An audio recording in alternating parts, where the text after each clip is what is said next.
Nul ne sera soumis à la torture, ni à des peines ou traitements cruels, inhumains ou dégradants.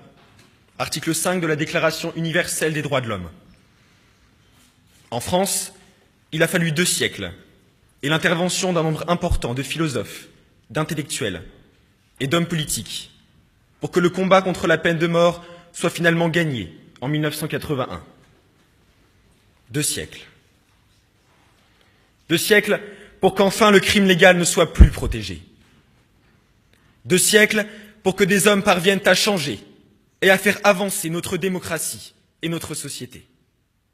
Beccaria, Victor Hugo, Robert Badinter, tant de figures emblématiques qui se sont levées, qui ont réagi et qui ont rendu bataille pour que la France soit finalement débarrassée de ce fléau, indigne de notre République.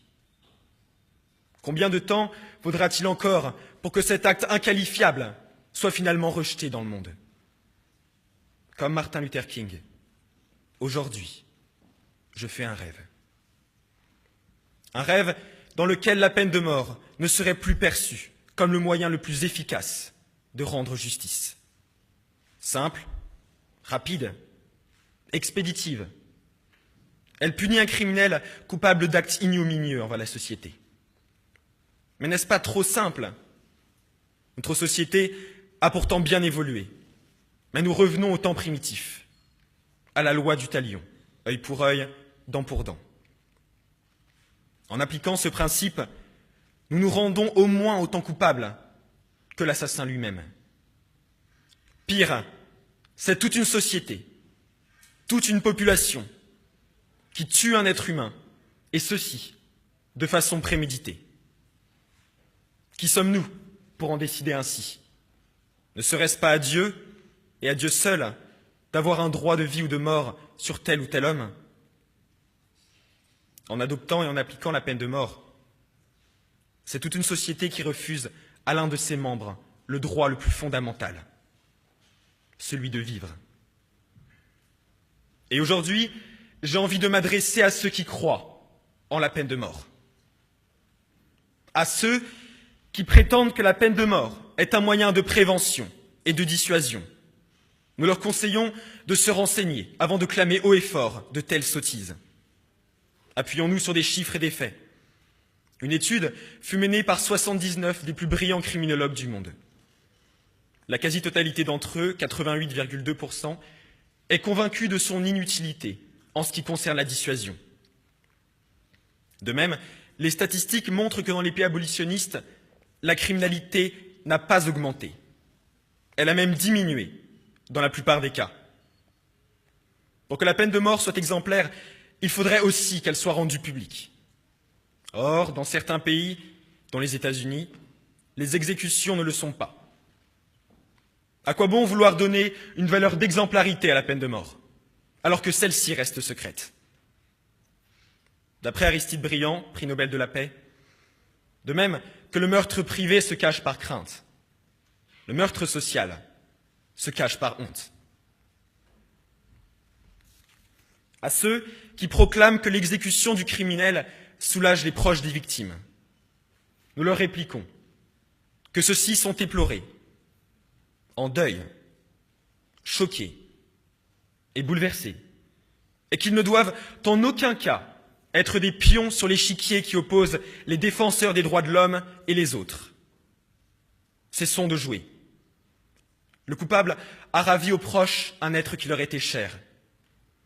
Leur volonté est donc de comprendre ce qui a motivé un tel acte, et non d'en finir immédiatement avec lui. J'entends le grondement sourd des familles qui réclament justice. J'entends leurs peines et leurs pleurs. J'entends leur colère, leur haine et leur désir de vengeance. Mais je voudrais leur dire qu'aucune tête coupée, aucune exécution, aucune torture, de quelque manière que ce soit, ne leur rendra l'être aimé. Il ne s'agit ni d'oublier, ni de pardonner. Il s'agit de rendre justice. Une justice équitable et humaine. Une justice que ne peuvent rendre les familles des victimes, car elles ont forcément un parti pris. C'est le rôle de l'État que de pacifier les relations sociales. Ne devenons pas des meurtriers et des bourreaux. Ne nous animalisons pas. Apprenons plutôt à respecter l'humanité qui est en nous. À ceux qui affirment que les criminels ayant commis des actes particulièrement graves et inhumains ne méritent plus de vivre, nous nous indignons. Nous nous indignons envers ceux qui, tel Maurice Barrès, vociféraient que les criminels sont des membres pourris de la société. Il est indéniable que le droit de vie ou de mort sur un individu n'incombe pas à l'homme. Et l'inhumanité du criminel n'a d'égal que l'inhumanité de la société. Plongeons au cœur de l'horreur. Nous souhaitons mettre les partisans de la peine de mort face à leurs responsabilités, à leurs actes. Il y eut bien sûr des condamnés à mort, mais il y eut des ratés lors des exécutions. Ainsi, Romel Broom, 53 ans, fut condamné à mort pour le viol et le meurtre d'une adolescente de 14 ans. Il devait être exécuté par injection létale. À 18 reprises, les infirmiers ont tenté de lui injecter le produit mortel, sans succès. Choqué, en pleurs, souffrant le martyre, le condamné a même proposé de les aider. 2 heures plus tard, Broom était reconduit dans sa cellule après avoir reçu les remerciements du directeur pour sa collaboration. Broom n'est qu'un exemple parmi tant d'autres. Imaginons des êtres humains, comme nous tous, sur qui le couperet de la guillotine dut s'abattre à plusieurs reprises pour qu'enfin la tête soit tranchée. 2 hommes, l'un tenant les jambes, l'autre la tête, et tirant de toute leur force pour arracher les derniers tissus qui retenaient le cou au reste du corps, mettant ainsi fin à une souffrance intolérable. Une souffrance que la société tout entière lui a infligée. Une véritable torture dont nous sommes tous les complices. Et nous pourrions nous étendre encore longtemps sur les atrocités que subirent les condamnés à mort. Comment peut-on seulement autoriser cela?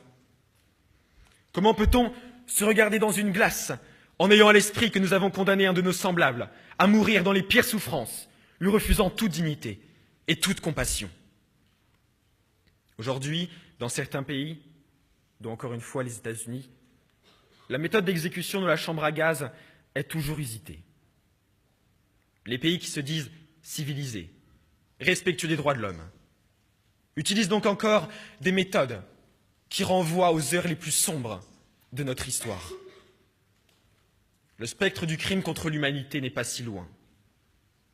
Il rôde. La crainte de la récidive, aussi légitime soit-elle, peut faire ressurgir chez l'homme un instinct hérité de la loi du talion. En 1981, les Français, par l'intermédiaire de Robert Badinter, ont refusé une justice qui tue, parce qu'elle est la passion et la peur triomphant de la raison et de l'humanité. Or, aujourd'hui, il n'est pas rare d'entendre un grondement de vengeance. De nombreuses études, notamment celles menées par les Nations Unies, ont démontré que les pays qui ne pratiquent plus la peine de mort n'ont pas vu leur taux de criminalité augmenter, celui-ci ayant même eu tendance à la baisse. Malgré tout, la récidive reste une préoccupation majeure. Il est nécessaire de mettre en place un système propre à lutter au mieux contre la récidive pour satisfaire l'intérêt social, tout en permettant une réinsertion de la personne condamnée. Ici est la fonction de la justice. Ainsi, puisque l'homme est doué de raison, ne vaudrait-il pas mieux qu'il s'indigne et s'insurge contre le manque de moyens propres à assurer une réinsertion réussie du délinquant, et par là même éviter une récidive, plutôt que de s'acharner à vouloir supprimer la personne du criminel en lui refusant une deuxième chance? À vous de voir. L'erreur est humaine, mais la peine de mort ne supporte pas cette erreur. Jean Jaurès, symbole du pacifisme, le démontra devant la Chambre des députés en 1908. C'est selon lui une certitude mathématique. Osez donc remettre en question une preuve scientifique. La dure loi des probabilités ne vous le permettra pas. Il existe un risque infime, certes, mais qui, multiplié par le nombre de condamnations, aboutit de façon certaine à l'exécution d'un ou de plusieurs innocents. L'affaire Diels montre qu'une coïncidence est toujours possible. Un tragique concours de circonstances qui aboutit à la condamnation d'un innocent. Cela montre à quel point, malgré toutes les procédures, malgré toutes les sécurités possibles, il existe un risque de tuer quelqu'un qui n'a rien à voir avec l'affaire en question. Il est possible que quelqu'un de son plein gré s'accuse pour protéger un proche. La preuve en est avec l'affaire Dominici. La publicité, l'inévitable battage médiatique influence l'opinion publique et par là même les jurés et les juges. Nous pouvons prendre le cas du boucher de Montoire-sur-Loire. Troy Davis fut exécuté pour avoir soi-disant tué un policier. Soi-disant, car sa condamnation n'était basée que sur les déclarations douteuses de 9 témoins.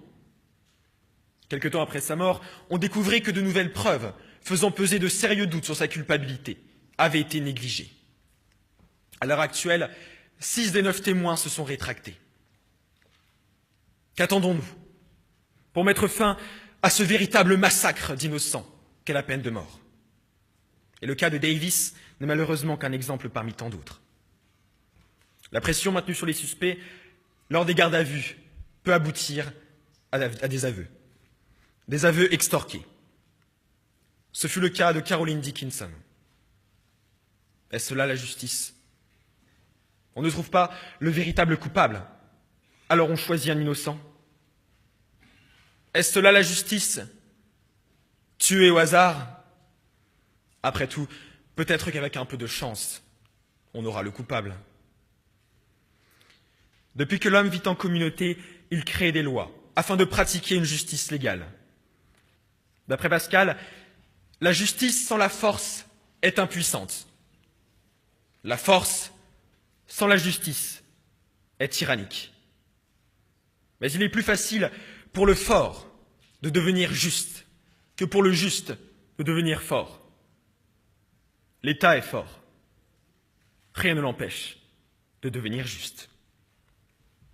Même si la personne condamnée à mort a pu auparavant commettre des atrocités, il est inconcevable de supprimer une vie sous l'autorité judiciaire.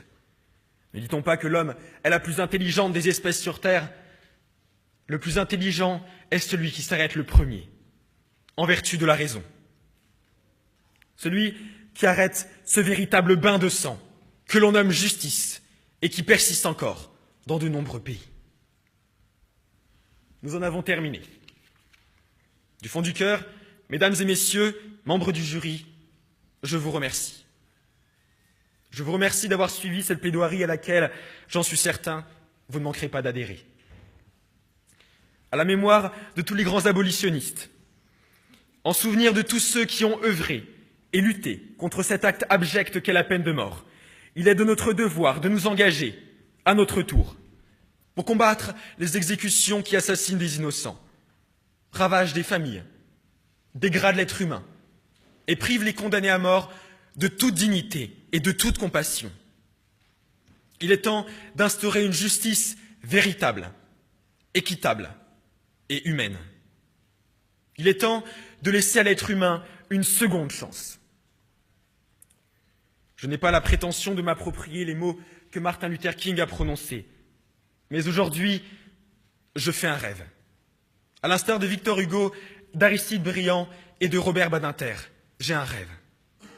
Un rêve qu'il est temps de concrétiser. Un rêve utopique et ingénu, certes, mais qui n'attend que nous pour se réaliser. Il est enfin temps de débarrasser le monde de la peine de mort, de fermer ce robinet d'hémoglobine qui coule sans s'arrêter et nous obligeant à réagir, car dans ce sang, il y a celui d'innocent.